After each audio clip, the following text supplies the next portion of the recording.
Hello, you wonderful people, and welcome to another episode of Not Too Comic Book. This being a show where I talk about TV shows that are adaptations of comic books. For today's episode, I'm going to talk about One Piece, Season 1, Episode 5. Great episode. A lot of really interesting things went down in this episode, so let's break it down. So obviously we're picking up in the aftermath of last episode where it's like, wait, we're just going to skip over the fact is that your grandfather is not only a Marine, he's a Vice Admiral, and it's just, okay, we need to get out of here, get away from them. But Luffy's like, what?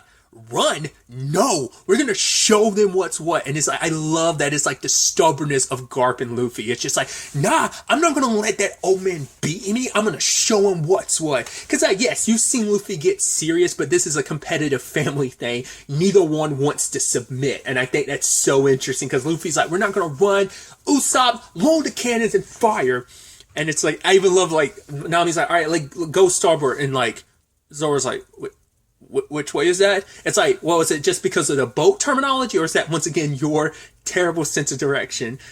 Once again, it's just like they're like peeking it in there a little bit, but it could just also be like, nah, I'm just terrible for like boat directions. Like, you need to just tell me left or right.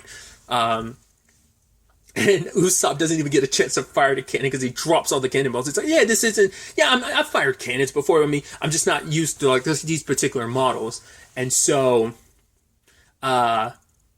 Garp ends up throwing a cannonball hit barehanded at them, and Luffy deflects it by kind of doing the gum balloon, which I thought was so interesting. And it's like, so I didn't remember that being a thing of him being like, oh, like, Nami's like, why didn't you ever tell us you could do it? He was like, I didn't even know I could do it. I was like, that's the first time you've ever done that. I know it's, like I said, it's his gum balloon, and I'm like, well, I know how he utilizes that later on, how he kind of modifies it. Might have talked about that. Yeah, because I remember talking about, like, I mean, him, like, doing a gum balloon and then twirling his body up and, like, twisting it and kind of giving himself, like, and he unravels and gives himself, like, extra power.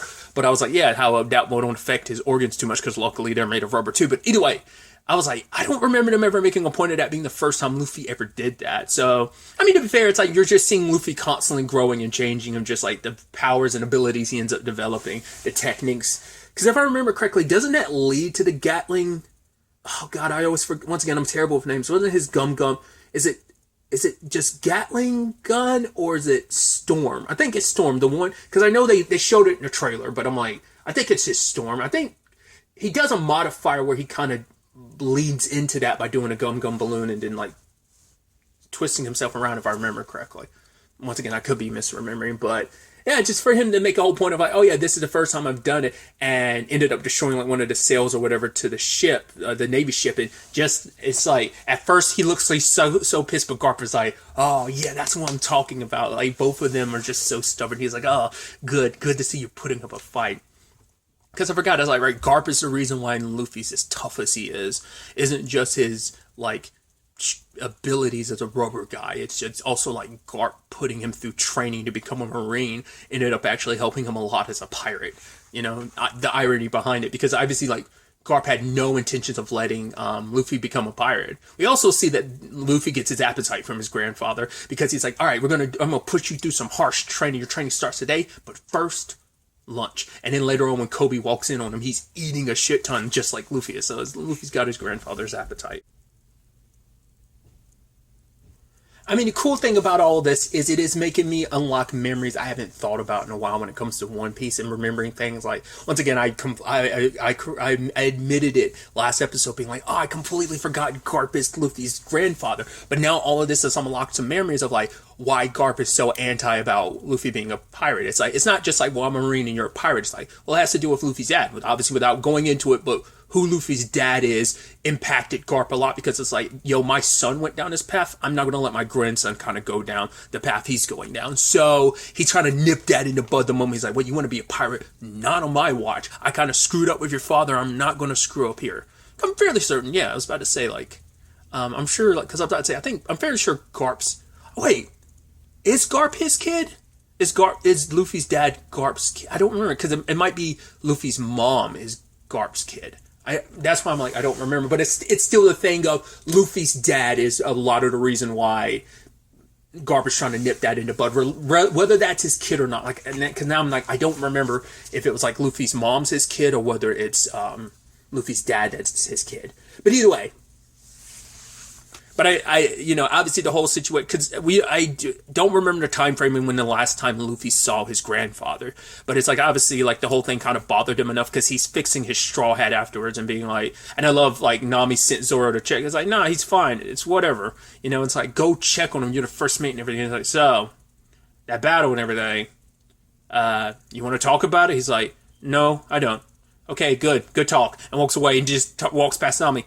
See, it's totally fine. It's like, did you even ask him about it? Like, I loved it. And then pauses in between their conversation. I was like, it's so good because it's like, yeah, like, Zoro's not the talkative type in that regard. And, it's just a thing of like, yeah, Luffy's just doing his own thing. I'm not really going to push him on it, even though... and I love explaining, like, when we get into, like, nitty-gritty of, like, why Nami had such an issue with it. Like, no one else really did. I even love Usopp being like, oh, yeah, like, he's, it's like, well, I don't really know him. To be fair, I don't really know him that well, which is funny, considering you're the liar that you are, but you told that bold-faced lie to Kobe last episode. Oh, yeah, Luffy, he's, like, my other best friend. It's like, you now just be like, you actually don't know that much about him. But it's like, knowing why Nami took such an offense to that, because it's like, oh, you should have told us. Even Zoro was like, yeah, but Zoro didn't really push it. Nami definitely did. But I think that's because, for Nami, her circumstances are, I can't get caught by the Marines or it's going to screw over and complicate my situation. And, which I think that's the irony behind it, like, right, you're getting on Luffy about his family secrets. It's not something he wants to go parading around because he has complicated feelings about it, considering he's always dreamed of being a pirate because of Shanks. And now his grandfather ends up kind of like trying to like bury that dream. Now it adds even more insight to Garp being like, oh, I'm going to crush these pirates' dreams. He wants to crush Luffy's in particular. I mean, for one, he even talks about it with Kobe of like, right, we the Marines, we are the last line of defense between order and chaos. But, so he wants to stomp out all pirates and kind of bring equilibrium to the world. But it is a thing of specifically, he wants to break Luffy of his dream. Even to the point that rather than calling in for backup, because I was like, yeah, he doesn't want anyone else to deal with Luffy except for himself. So he calls in Mihawk. I was like, interesting. Because I didn't remember that's how because I was about to say, if I remember correctly, didn't Mihawk just happen to be in the restaurant at the same time as Luffy and them? I don't think that was an orchestrated thing. I think that was just because that might have been the way of the expediting the explanation about the seven warlords and their relationship with the Marines. Well, really their relationship with the world government, but more directly with the Marines in that capacity. But I was like, I don't remember him getting a call to come after Luffy. Like I said, I thought it was just a happenstance. If I remember correctly, he was just out in the sea and he bumped into the restaurant and like he ran into Zoro and Luffy. I think that's all there was to it. I don't think there was anything bigger. Once again, I could be mistaken, but that, like I said, that might have just been their way to kind of draw the connections and expedite that explanation of the seven warlords and their connection to the world government. So, and Kobe overhearing that, and he brings it up to Morgan's kid, because once again, I keep forgetting Home Dude's name. And it is kind of that eye-opening thing, because once again, Kobe had this impression of like, all pirates are evil, the Marines are good. And now it's like, wait, not all pirates are bad, but not all Marines are good. And now having to come to terms with, wait, they make deals with pirates? And Home Dude's like, yeah, like, you don't realize how little you know about how the world operates. And for him, it's like, it goes against everything the Marines stand for. We protect people. Everyone should be seen in equal eyes under the law, which is very poetic and very poignant, because sadly, I mean, obviously you want to get real worldish. That's not how the real world works. Not everyone is under the same, like, equal under the eyes of the law. Like, if you're poor, you get the system can run you over. But if you're rich, you can take advantage of the system, and kind of the rules don't apply to you always. You know, there are exceptions all across the board, but not everyone, sadly, is equal under the law, despite it should be that way. It doesn't necessarily doesn't equate that it is that way. And even Garp agrees to that, and he's like, that's why I've never risen above where my rank is, because as Vice Admiral, I have my own freedom, which I think is so poetic. I wonder, did Kobe really connect that? Because Luffy talked about the freedom of being a pirate, and so for Garp to be like, oh, I have my freedom as well, it's like they both, once again, that adventurer, that wonderment is in both of them. Garp is like a big child, especially when I think back now, once again, now that I've pieced it together and remember now that he's a Luffy, it's like, right, they've had like their moments. He's tough on Luffy because he loves Luffy. He is worried about Luffy because he's like, the way this world is dangerous. He knows what people Luffy will cross paths with. He knows what dangers await Luffy if he goes searching for the One Piece, what that means. And he doesn't want that. Once again, he also doesn't want his grandson going down the same path as his father. So, but it is a thing of, right, I get to follow my own rules. The higher my rank is, the more I have to bend to what the world government wants of me and the higher ups want me to do. And it's like, I get to have a lot more of my freedom. So the question is, as a Marine, it's about doing what you believe in, but also being able to stick with can you handle the aspect of that not everything in the world is fair? That the world isn't built that way. That is a reality you have to come to terms with. And are you able to come to terms with that? And for Kobe, it's like, yes. And even Garp is like, that uniform that you just felt like was too big for you, didn't fit right, looks like it's starting to fit a lot better now. Because you are built for this, you are made for this. And because he was thinking like, maybe I'm not made for this. If the things I'm believing, it's a clashing of ideologies. And that's very much in like the vein of like an Avatar: The Last Airbender. It's very true in this series as well, of clashing of beliefs and a clashing of of dreams and beliefs, you know. So I just thought that was really a really nice, poignant point with the whole Garp and Kobe of it all, and obviously how that connects back to Luffy. Like I said, it kind of like, I think it just ruffled him a little bit because you could just see like, yeah, him like, you know, checking on his hat, and you can tell like the whole situation did kind of bother him, because Luffy always presents himself, except for, you know, when people are being mistreated or someone he is close to is being mistreated, is when that serious side of Luffy comes out. But often than not, he seems so aloof, like nothing bothers him, like he doesn't have the weight of the world on his shoulders and anything, because it's like, oh, he's a big dummy, like, you know, what does he have to really worry about? But yeah, Luffy has his own concerns, he just never really shows it like that. I mean, and everyone in the crew's this same way, you know. Zoro striving to keep his promise to be the best. Nami having her circumstances being what they are. Even Usopp, you know, it's like, oh, I'm on this grand adventure and I want to be as great as my father, you know? I want to prove myself. I don't want to just be the guy who tells stories and lies. I want to be a great pirate. To prove myself as the greatest marksman out there.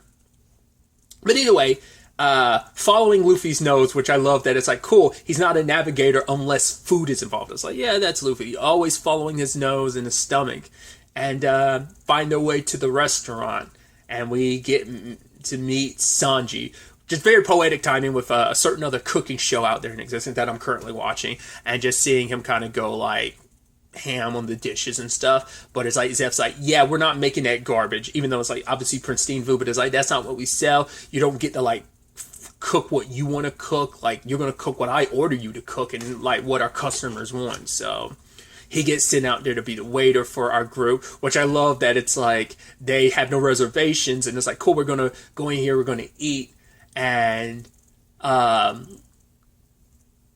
Usopp's like, right, you don't know who you're talking to. This is my boy, this is our Captain Luffy. He's going to be king of the pirates. So it's like, yeah, but you're still going to have to wait 3 weeks. And Nami's like, I'm sorry for them, they're idiots. Here, and the guy's like, oh, here's your seat. And I love that it's like, Usopp, see? I can't see, I told you that was going to work. It's like, you idiots really believe that worked if it wasn't for, you know, Nami greasing the wheels. But them kind of sitting back, relaxing it, and meeting Sanji and him flirting with Nami, I'm like, yeah, womanizer Sanji. I feel like they're probably going to tone it down because he's not going to be as sleazy in this as he is in one.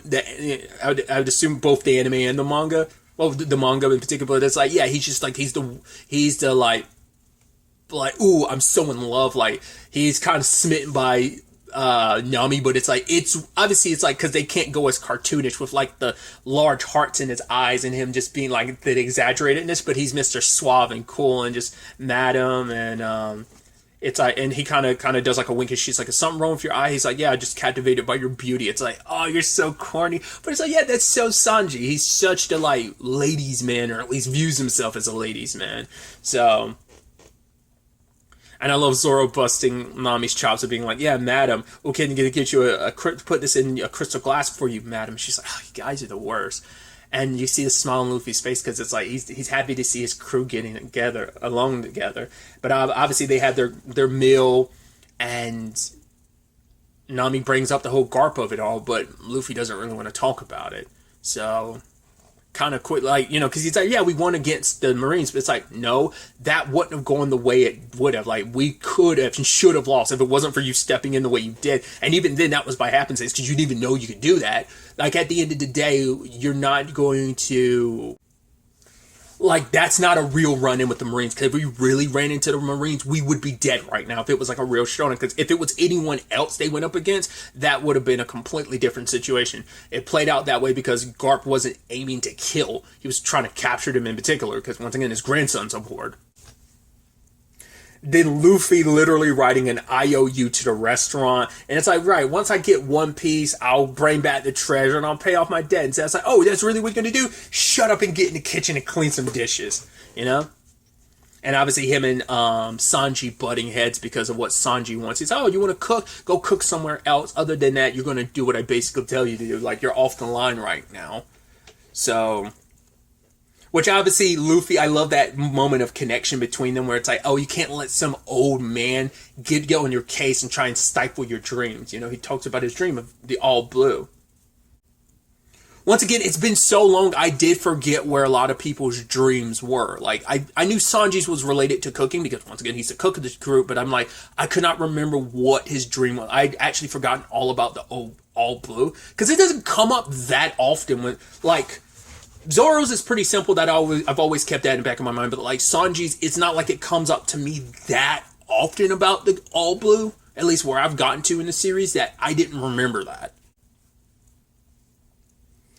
But yeah, like Luffy, especially, it probably wouldn't have rubbed him the way it did, the whole Zeph of it all, if he didn't have just that recent run-in with his grandfather. Who knows? Maybe if he hadn't had that run-in with Garp, it still would have been that, because he still would have pulled from his own experience, but it just trudged up a lot of complicated feelings and memories for Luffy. So it just, yeah, he kind of was like, nah, screw what Zeph wants. You want to be a cook? Like, you'll find somewhere else to be. Like, you follow your dream, you know?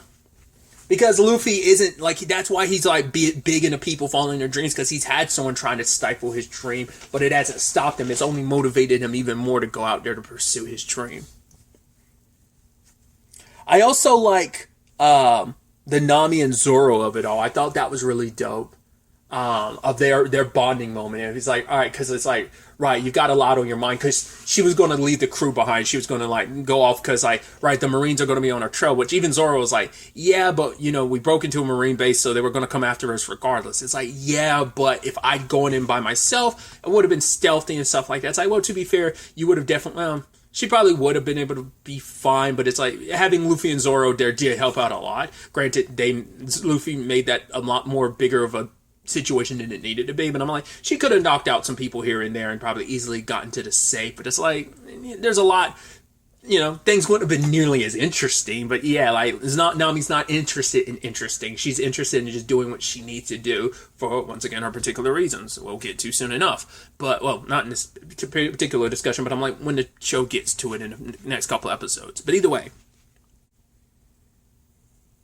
she was going to leave the crew behind, and it's just like, she did start feeling bad about it, because at the end of the day, they have become her friends. They are people, like, she kind of saw them as like, okay, you're a means to an end, but now it's like I'm actually spending time around you. I've gotten to get to know you guys. Like, once again, that wall she built up around herself to kind of separate her from, like, right, I'll use people, I'll manipulate people, I'll do what I need to get what I need in the end. And now it's like, now she's gotten closer to people, and those walls have come down, especially after in episode 3, the whole Kaya of it all, like, that really lowered her wall a lot. But, you know, spending time with Luffy, Zoro, and Usopp has now become fun, you know, and it's just kind of like, I'm part of these, like, pack of weirdos and idiots,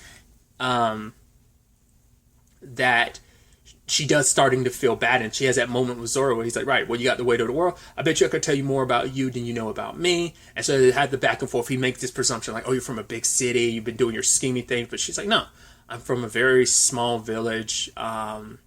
She's like, I bet you had no friends at all. He's like, yeah, I have friends. And then he goes, I had one friend. That's why this crew is so important to him too, because it's like a family, but it's also the first time, like I brought that up in episode 4. I was like, Kuina, I mean, because I never really saw the anime really cover it much, but to my recollection, like, Zoro never really got close to anyone else at that school. Like, Kuina was the only one. So obviously when she died, he took it really hard. I think he probably separated himself even more because he dedicated himself to his training to be the best of the best. And so he never probably ever bothered really getting close to anyone else, because it's like, I focus on our dream. That's all I got. All that matters. That's the only thing motivating me to go forward. But it's like, yeah, I had one friend, and Nami's like, that's one more friend than me, and they both drink. It's like that commonality between them, like them kind of bonding in that moment was really beautiful. And it's obviously connecting to the Zoro of it all is Mihawk, which I was also curious, like, how crazy were they going to get with the swordsmanship, because I thought, I mean, they keep it fairly grounded in the show, so I was like, oh, I wonder if they're going to go, and they showed, like, okay, we're dipping our toes every once in a while into, like, how, like the mystical, like, supernatural element to, like, some of the swordsmanship in this universe, because Mihawk literally, from quite a distance, slices an entire ship in half with a single slice. So I'm like, okay, so they're willing to go balls to the wall with it just every once in a while. But him going up against Dawn Creek, this was what I was kind of bringing up before. I was like, because I know he shows up after the Dawn Creek fight. It's like after that was all said and done, if I'm remembering correctly. And then, like, not unless I do have that backwards, but I'm pretty sure, like, Mihawk showed up after everything went down with Dawn Creek, because he just happens to show up and cross his paths with Zoro, because Zoro saw the opportunity. He wasn't about to pass up the opportunity of a lifetime. But the moment Mihawk put Dawn Creek down, I was like, wait, are we skipping the Dawn Creek of it? Wait, are we really doing that? No, I was like, there's no way we're actually doing that. I was like, is the show not playing out the way I remembered it? Once again, I mean, yes, obviously I don't remember much, but I was like, is that going to be a fake out? Is Dawn Creek going to show up later on and be like, oh yeah, Mihawk thought he killed me, but I faked my death or something like that? I was like, is that what's going to happen? I was like, once again, I remembered the Mihawk thing happened after Dawn Creek, so are they just completely not doing Dawn Creek? It's like, no, he's straight up dead. It's pretty badass getting to see Mihawk do his thing, take down everybody, even slicing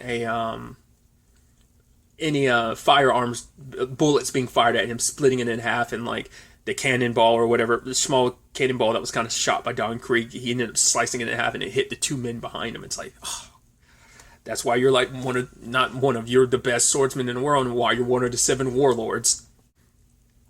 But then you have Mihawk showing up and challenging, Zoro challenging him. It's like, right, you're after Luffy? It's like, right, you're one of the greatest swordsmen there. I challenge you. He's like, well, I don't know you. They call me the Demon Pirate Hunter. And it kind of treated Mihawk. It's like, all right, fine, let's do this. Which Nami's like, are you stupid? Why would you do that? You know, when the time comes, even Luffy's like, man, are you sure about this, Zoro? And Zoro's like, what did I tell you the first time? He's like, I kill people like you? No, the other thing. Why would I want to play pirate with you? No, the other thing. You kill people like me? No, the other thing. All right, you made a promise to someone to become the greatest swordsman. And he's like, the only way I'm going to do that is by taking down Mihawk and taking his title. And for Luffy, once again, had that conversation with Sanji, everything with his grandfather. It's like, yeah, like, Nami, I can't tell him to, like, turn away from his dream. And so Nami's like, I care about you. And he's like, why? And she's like, because you're my friend. He's like, I thought you said you had no friends. And Deb just kind of pissed her off. He's like, fine, you want to be like that, you idiot? Go off and die then, you know? But even when the time came, she couldn't leave them behind. She felt bad. She wanted to see this through. And so Zoro and him go toe-to-toe. I was like, I didn't remember Mihawk. Did he do that in the anime? Like, the whole little knife thing? I was like, I mean, I know how skilled he is, so I knew, like, yeah, the end result was going to be the same regardless. But I do feel like I remember Mihawk making a whole point of, like, I'm not going to draw my sword because it's not really worth it. He's like, why waste a cannon kind of on fodder? You know, or something. Like, that's not the exact quote, but it's like, he's like, why bring out the big guns when you're not worth it?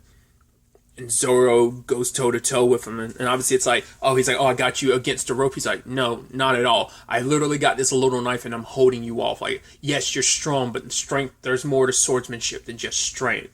Because Zoro's gotten by on it. Because I think Kuina's always was the more probably like technical and skill-based fighter, whereas Zoro's he's a bull. Like, he's full steam ahead, brute strength.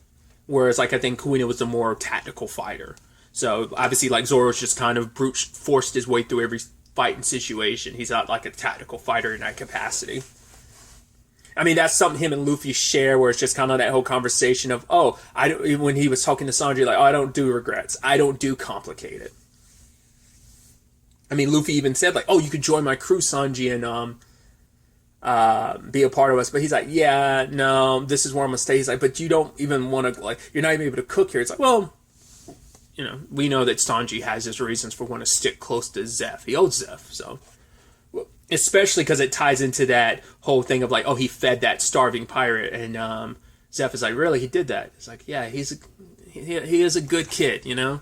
Because Zeph knows the significance of that. And so, like, making Sanji being, like, never wanting anyone to starve, obviously that hits close to home. We'll probably go over that next episode. I'm sure it will get covered next episode. But either way, the fight goes on, and obviously for Mihawk, it's like, why do you persist? Why won't you back down? Because I can't. Because if I back down, that means I lose my dream. And my dream, our dream, Kuina and his dream, is too important to back down. Because if I back down, I'm dishonoring her memory as well, and I'm letting down her and our shared dream. And so I refuse to do that. So he won't back down, and he does his thing. I was curious whether, because he hadn't really done too many techniques. Obviously, because in the anime they call out names. Luffy's still the only one who actually calls out his techniques names. Well, we see Buggy did. Once again, like, the devil fruit users are going to do it, but not too many, like, regular people are going to do it. Zoro hasn't done it, but he does this thing of, like, it's like he has Kuina's sword in his mouth, takes the other two swords and starts spinning. I'm like, yeah! Because I don't know Zoro's techniques. What is it? It's on Toryu. It's like the, like, I don't remember his techniques names, but like, seeing that him spinning the swords, I'm like, oh, that's actually pretty dope. And as you would expect, the clash leads to two of his swords getting broken. And for him, it's like, no, I'll face this head on, because a swordsman being struck in the back is a dishonor. So I'll take your hit, like, face on. And he's like, honestly, I honor that. Bring out his special blade, and he slashes Zoro down. And when he sees Luffy, it's like, right, you're, like, Zoro, this isn't your day to die. Go out there, become stronger, and then find me. I'll be waiting. But he also comments on Luffy, like, because I think if I remember correctly, Luffy does interfere in the fight. Like I think after Zoro gets taken down, I think Luffy tries to fight Mihawk, but to no avail. But I don't think it happened. I could have sworn that they fight for a tiny bit. Like, it's just a, like, quick exchange. It's not like an extensive battle. But for him, he sees Luffy and he's like, right, you want to be king of the pirates, huh? He's like, yeah, I see something special in you. He's like, yeah, the world could do with a little more wild cards out there. That's how Garp described him. So, because like, Zoro's okay, but obviously he's heavily wounded. And him making that promise and declaration to... Because I think it also is significant, too, because Luffy had that conversation with that pirate who's like, yo, I am the only man of my crew who survived. The others died. We had this big armada and everything, and it meant nothing. Kind of give up on your dream. Don't forget you even heard of the One Piece. Don't go to the Grand Line. Don't try looking for One Piece.